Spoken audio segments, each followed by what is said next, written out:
अस्सलाम वालेकुम दोस्तों, कैसे हो? मुझे उम्मीद है कि आप सभी सही हो गए। आज जो हम बात करने वाले हैं हज खिदमत के बारे में बात करने वाले हैं और आप लोगों के ऐसे ही सवाल हैं, सभी का मैं आपको जवाब देने वाला हूं। तो आपके लिए अगर आप हज खिदमत का वीज़ा चाहते हैं तो कितने रुपए में आपको वीज़ा मिलेगा, क्या ये वीज़ा फ्री रहता है, कितने दिन में आपका काम होएगा, मेडिकल की ज़रूरत पड़ेगी नहीं पड़ेगी, वो पूरी चीज़ें मैं आपको इस वीडियो के अंदर क्लियर करने वाला हूं। तो अगर आप जाना चाहते हैं और इंतज़ार कर रहे हैं तो इस वीडियो को आप शुरू से लेकर आखिर तक देखते रहिए ताकि आपको पूरी जानकारी हो जाए और कहाँ से कैसे क्या होता है क्या नहीं होता है पूरी जानकारी मैं आपको देने वाला हूँ। तो आपके लिए काफ़ी ज़्यादा ये हेल्पफुल वीडियो रहेगा। तो चलिए फिर मेरे अंदर की वीडियो शुरू करते हैं, लेकिन उससे पहले मैं आपको बताना चाहूँगा, चैनल आप हमारा पहली बार देख रहे हैं, चैनल को ज़रूर सब्सक्राइब करें और साथ ही साथ बेल आइकन ज़रूर प्रेस कर दें ताकि हमेशा आपको इसी तरीके से जॉब के बारे में इन्फॉर्मेशन की वीडियो टाइम टू टाइम मिलती रहे और आप हमेशा हमारे साथ में जुड़े रहें। ध्यान रखिएगा, इस चैनल पे जो मैं वीडियो बनाता हूँ वो ज़्यादातर जॉब के बारे में जानकारी की बनाता हूँ ताकि आप कहीं से भी काम कराएं, किसी भी जगह से काम कराएं तो आप किस तरीके से फ्रॉड से बच सकते हैं और किस तरीके से अपने पैसे को सेव कर सकते हैं और किस तरीके से आपको सही लोगों से काम कराना है तो उसकी पहचान भी बताता हूँ और किस तरीके से आपके साथ में धोखा हो सकता है वो सारी चीज़ें क्लियर करता हूँ। आज हम बात कर लेते हैं यहाँ पे जो हज खिदमत का अभी सिलसिला चल रहा है, काफ़ी ज़्यादा चीज़ें जो आ रही हैं सामने और लोग कमेंट भी कर रहे हैं जो मैंने पिछली वीडियो बताई हैं आप लोगों को नॉलेज के लिए। तो लोगों ने कमेंट भी किया भाई आपसे हमें कॉन्टैक्ट करना है, आपका कॉन्टैक्ट नंबर चाहिएगा, कब काम आएगा, कैसे होता, मेडिकल होता नहीं होता, कितने दिन का वीज़ा रहता है और वहाँ पे सैलरी किस हिसाब से मिलती है, हम किस तरीके से अप्लाई कर सकते हैं और कोई ऐसा ऑफिस बताइएगा जहाँ से जेन्युइन काम हो जाए।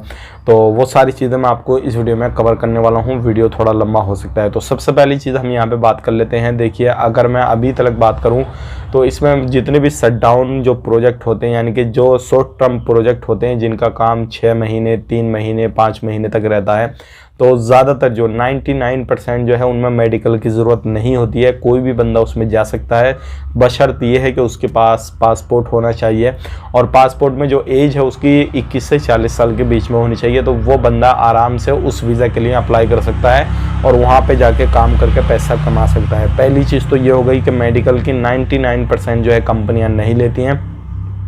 बाकी अपनी सेटिस्फैक्शन के लिए, अपने जो है नॉलेज के लिए, कभी हमारे अंदर कोई इस तरह की खामी कमी वगैरह वगैरह तो नहीं है, उसके लिए नॉर्मल मेडिकल करा लेते हैं। बाकी उसमें खर्चा ज़्यादा नहीं होता, अपने लोकल जो आपके हॉस्पिटल होते हैं तो आप वहाँ से करा सकते हैं, कोई भी इशू नहीं है। बाकी मेडिकल की ज़रूरत नहीं होती है। ये पहला आपका सवाल था जो कि ये क्लियर हो गया। अब दूसरा सवाल जो रहता है वो काफ़ी ज़्यादा लोगों का रहता है कि भाई हम खादम वीज़ा जो लेते हैं हाजियों की खिदमत के लिए तो उसका ख़र्चा कितना आता है। बहुत सारे लोग इस चीज़ के बारे में जानना चाहते हैं। तो देखिए, मैं आपको बताना चाहूँगा, जितने भी वीज़ा निकलते हैं चाहे वो खादम के हों या फिर अदर वीज़ा जो होते हैं, जितने भी होते हैं, तो बहुत सारी कंपनियां जो हैं जिनको पेमेंट पे करना होता है, बहुत सारी कंपनियां उल्टा पेमेंट देती हैं। ये अलग अलग डिमांड होती है कंपनियों की, अलग अलग रिक्वायरमेंट होती है। लेकिन अगर यहाँ पे खादम की बात करें तो खादम का जो वीज़ा है बिल्कुल फ्री ऑफ कॉस्ट आता है निकल के, किसी भी तरीके का कोई भी चार्ज इसमें नहीं होता है। तो आप बोलेंगे भाई फ्री ऑफ कॉस्ट आता है तो इसमें जो चार्ज होता है यानी कि कोई 20,000 बोलता, 30,000 बोलता, 50,000 बोलता, 70,000 बोलता, जितना भी पेमेंट बोलता है तो वो क्या मसला है। तो देखिए, मैं आपको बताना चाहूँगा, यानी कि आपका जो पेमेंट बोला जाता है, जो भी बंदा आपसे पेमेंट के लिए बोलता है, चाहे आप हमारे पास से लें तो हम भी कोई ना कोई चार्ज आपसे ज़रूर करते हैं। तो वो सारी चीज़ें मैं आपको बताता हूँ कैसे करते हैं। अब एक ऑफिस है जिसके अंदर वो डायरेक्टली जो है वहाँ से वीज़ा निकला और वहाँ पे डिमांड आया कि भाई हमें 50 बंदे चाहिएंगे और फ्री ऑफ कॉस्ट वो वीज़ा रहता है। तो उस ऑफिस वाले को जो रजिस्टर होता है गवर्नमेंट, उस ऑफिस वाले को सऊदी अरब से ही कुछ पेमेंट मिल जाता है और कैंडिडेट वहाँ पे पहुँचते हैं तो पेमेंट उनको मिल जाता है, भाई पर कैंडिडेट का इतना पेमेंट आपको दिया जाएगा, ठीक है। तो वहाँ पे उनकी डील तो हो गई सारी चीज़ें। अब वो आगे निकालते हैं थोड़ा बहुत अपना 5-10 हज़ार चार्ज रख के जो है वो आगे निकाल देते हैं, भाई हमें इतना चार्ज चाहिएगा, हमें इतने बंदे चाहिएंगे, ठीक है। वो छोटे छोटे ऑफिस जो है दूसरे ऑफिस को दे देते हैं। तो उस तरीके से वो 10,000 एग्जाम्पल के तौर पर उन्होंने रखा। अब वो 10,000 रखा तो 10,000 के पास में जो डायरेक्टली उस ऑफिस पे पहुंच गया तो 10,000 में उसका काम हो जाएगा। अब उसने जो है दूसरे बंदे से लिया और उसने दूसरे बंदे से लिया, मतलब ऐसा है कि डायरेक्टली एक ऑफिस में आया तो 10,000 में काम हुआ, वो सेकंड ऑफिस में पहुंचा तो 20,000 हो जाएंगे, 10 वो रखेगा 10 उसके तो 20 हो गए, थर्ड ऑफिस में पहुंचेगा तो 30,000 हो गए, फोर्थ में पहुंचेगा तो 40,000 हो गए और 5 में पहुंचेगा तो उसके 50,000 यानी कि 50,000 हो गए। तो इस तरीके से जो पैसा है वो इंक्रीज इसमें होता है और इस तरीके से जो है ये पेमेंट आना शुरू हो जाता है, क्योंकि कोई भी बंदा काम करता है, फर्स्ट ऑफिस वाले को जो लाइसेंस होल्डर होता है उसको तो पैसा ऊपर से मिल जाता है, लेकिन जो बीच में बंदे होते हैं वो अगर किसी भी तरीके से कोई भी कैंडिडेट को हायर करके दे रहे हैं तो उनको पेमेंट कहाँ से चाहिएगा, तो वो कैंडिडेट से पेमेंट लेते हैं। तो साफ सी क्लियर सी बात है, वीज़ा फ्री होता है, लेकिन जो बीच में चैन बनी हुई होती है तो वो अपना 5000 10,000 जो है वो अपना ऐड करके रखते हैं और उसके बाद में जो है आप लोगों तक पहुंचाते हैं। ध्यान रखिएगा, यहाँ पे जो चांसेस होते हैं वो फ्रॉड होने के इसलिए ही ज़्यादा होते हैं क्योंकि आगे से कुछ बोला जाता है, बीच में जो 5-6 लोग पड़े हुए होते हैं ना, जो बीच में लाइन बन जाती है, जंजीर बन जाती है। तो अगर आप आगे से एक बात बोलेंगे तो अगला वाला 2 बात बोलेगा, उससे अगला वाला 3 बात बोलेगा, उससे अगला वाला 4 बात बोलेगा।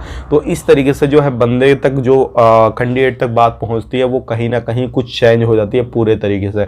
तो इस तरीके से ये मसला रहता है। तो अगर आप कहीं से भी कोई भी काम कराना चाहते हैं तो कुछ ना कुछ आपको पे तो ज़रूर करना रहेगा। आप लकी बंदे होंगे, लकी पर्सन होंगे अगर आपसे कोई भी चार्ज नहीं होता है, आप डायरेक्टली जो है गवर्नमेंट रजिस्टर ऑफिस में पहुंच जाते हैं, या फिर भी आप कहीं भी जाते हैं तो कुछ ना कुछ आपको चार्ज ज़रूर करना होगा। इस चीज़ का ध्यान रखिएगा। हो सकता है आप 3rd ऑफिस से पहुंचे हों या 4th ऑफिस या 5th ऑफिस, कहीं से भी पहुंचे हों, जेन्युइन अगर आपका काम होगा तो कोई टेंशन नहीं, आप 50,000 भी आप पेमेंट कर सकते हैं, कोई इशू नहीं है। लेकिन अगर जेन्युइन नहीं होगा तो आपके लिए थोड़ा मुश्किल हो जाएगा। तो ये चीज़ भी आपकी क्लियर हो गई होगी। अब अगर आप कहीं से भी काम कराना चाहते हैं, किसी जगह से भी आप काम कराना चाह रहे हैं, तो ये चीज़ तो दिमाग से निकाल दीजिए कि फ्री वीज़ा हमें मिलने वाला है। तो ये फ्री वीज़ा नहीं मिलेगा, कुछ ना कुछ आपको चार्ज ज़रूर देना होगा। ये चीज़ आपके समझ में आ गई होगी।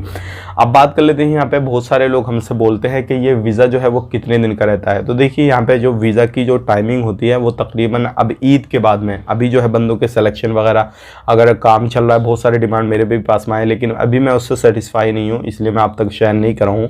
तो अल्हम्दुलिल्लाह एक दिन में क्लियर हो जाएगा तो मैं आप तक शेयर कर दूँगा, ठीक है ना। तो ये जो डिमांड है रमज़ान के बाद, ईद के बाद में 10 से 15 दिन के अंदर जो लोगों को फ़्लाइट होना शुरू हो जाती हैं अगर बंदों की ज़रूरत होती है तो, और उसके बाद में 3 महीने या फिर 5 महीने या 4 महीने या 6 महीने, जब तक जो हाजियों का काम चलता है, बकरा ईद का जो काम होता है, बकरा ईद के फ़ौरन बाद जो है हाजी आना शुरू हो जाते हैं। जो लास्ट फ़्लाइट होती है हाजियों की तब तक जो है ये बंदे रहते हैं और उसके बाद में जो है इनको एग्ज़िट करना शुरू हो जाती हैं कंपनियाँ। तो इस तरीके से हम मान के चलें तो तकरीबन आपका 3 से 6 महीने का जो ये वीज़ा है वो रहता है, और उस बीच में जितना आपको चाहिए वो कमाई कर सकते हैं। लोगों की जो सैलरियाँ हैं वो 1000 रियाल से लेके 1500 रियाल के बीच में रहती हैं, लेकिन ऊपर की कमाई इसमें काफ़ी ज़्यादा हो जाती है। उसका आप अंदाज़ा नहीं लगा सकते कितनी होती है कितनी नहीं होती है। वो आपके टैलेंट के ऊपर है, आपकी नॉलेज के ऊपर है, आप किस तरीके से वहाँ पे जाकर लोगों को अच्छे से काम कर रहे हैं, उनका अच्छे से गाइड कर रहे हैं, सारी चीज़ें कर रहे हैं, तो वो आपके ऊपर डिपेंड करता है। तो ये कुछ सवाल थे आप लोगों के जो कि मैंने आपको क्लियर कर दिए। अगर आप भी अभी भी आपके माइंड में कोई ना कोई सवाल घूम रहा है तो कमेंट कीजिएगा, इंशाल्लाह आने वाले वक्त में उस पर वीडियो बना देंगे ताकि आपकी नॉलेज बढ़ जाए और कहीं से भी आप काम कराना चाहें तो आपका पैसा डूबे नहीं और आप आसान तरीके से अपने कामकाज को आगे प्रोसेस करा सकें और आप इसी तरीके से हजियों की खिदमत के लिए काम में जा सकें। वीडियो को कैसा लगा कमेंट बॉक्स में बताइएगा, और आप हमसे कॉन्टैक्ट करना चाहते हैं तो अल्हम्दुलिल्लाह मैं आपको बहुत ही जल्दी कॉन्टैक्ट नंबर भी देने वाला हूँ जो कि आप हमसे भी कॉन्टैक्ट कर सकते हैं। आप अपना ख्याल रखें, अपनी फैमिली वालों का ख्याल रखें, जितना हो सके इस वीडियो को आगे शेयर भी ज़रूर कर दें।